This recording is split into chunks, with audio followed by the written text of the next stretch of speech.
So I think that having that entrepreneur spirit, but at the same time, at the very core, is trying to help people really push you forward and also pursue something that's very difficult. So try to sum things all up. Sum it all up is that if you can change one thing in the medical field, what would that be? Like it can be a stigma, a stereotype, or a paradigm shift. What would you want to change if you can choose whatever you want?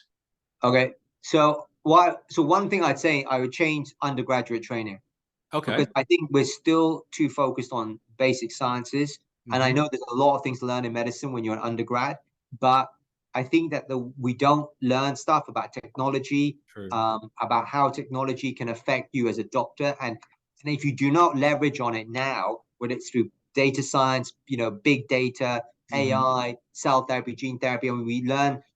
I mean, I certainly didn't learn that much stuff when I was when I was an undergraduate and stuff, right? But now, so even social media, IT stuff, if you do not understand it now and you're currently a medical student, I think you're going to be in super big trouble when you qualify and stuff. And I think that because the opportunities now to do stuff and dissemination of information is way higher, way higher than it was like 20 years ago, right? 20 years ago, it was still a very traditional textbook. This is the way you learn stuff, and you read textbooks and stuff. And that's why, to be frank, I mean, obviously I've written chapters in textbooks, but honestly, by the time we've written the chapter, by the time the textbook is out, it's out of date, right? And the guys who are really cutting edge are not reading textbooks; they're reading papers that are coming out all the time to find out what's happening in the field from there itself. And I think if you can, and also I think they need to, I think that the undergrad system needs to open the eyes of doctors for the future to be a little bit more like look around what the hell's going on and stuff, to really, as opposed to focusing on, I understand that you got to focus on your core medical activities as well, but there is so much stuff that you can integrate into medicine and that can be really innovative, that sometimes I think we get too consumed into book work, learning all the book work and stuff as well. And I think that's I think that's something that would need to change as well. On the ophthalmology side, I would, for residency for ophthalmology, I think one of the biggest holes that is missing is refractive surgery. I think refractive surgery should be a residency program. And the reason why is that, again, it's changed so much in the last 7 to 8 years. If you do not get people to understand how to do this properly, that's how we end up with people who are unhappy with poor outcomes and things like that and stuff as well.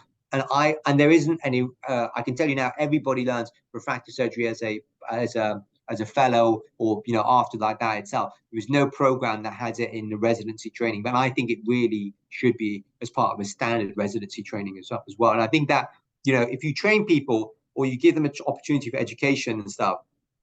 The other thing I would do in a residency training program is that I would make it compulsory to have a spell of doing research.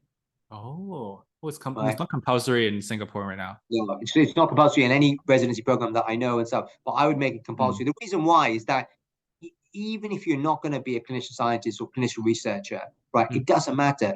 At the end of the day, you have to practice evidence-based medicine. Correct. The evidence is going to change throughout your career, right? If you graduate, you finish your residency in ophthalmology, you do fellowship, probably maybe like mid-30s, maybe 34, 35 years old and stuff, means you're going to practice for 20 years, okay? It's more than likely that field is going to change over that 20 years program. If you do not know how to critically appraise research papers, read stuff, understand what's going on in your field, you're never going to keep up to date. You never, and understand even how to basically do basic audit on your outcomes, looking at your outcomes. How can you basically improve this and stuff? I can guarantee you that person is going to get into trouble somewhere along their careers and stuff as well.